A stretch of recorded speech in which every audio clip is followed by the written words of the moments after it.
তোদের এই রাজনীতিকে ধিক্কার জানাই। যে রাজনীতির মধ্যে মা মারা যাওয়ার পর সন্তানের হাতের মধ্যে হাত করা লাগিয়ে জানাজা পড়তে দেয়। পুলিশদের কি বিবেক নাই? ওরা কি মূর্খ? ওরা কি মানবতাহীন হয়ে গেছে, পশুর হয়ে গেছে নাকি? এই ভিউয়ার্স ভাইরা, আপনি নিজে ভাবুন, আপনার মা মারা গেছে, কিন্তু আপনার মায়ের জানাজার মধ্যে আপনার হাতের মধ্যে হাত করা চিন্তা করা যায়? তোমাদের এই নোংরা রাজনীতি বন্ধ করো।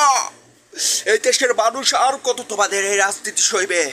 আর কত মানুষের জীবন তোমরা নেবে? আর কত মায়ের মুখ তোমরা খালি করবে? মানুষকে তোমরা সহজ সরল পায়ে ইচ্ছা মতো ঘুরাইতেছ। সাধারণ মানুষকে তোরা জিম্মি করে রাখছ। তোদের এই রাজনীতিকে আমি ঘৃণা করি।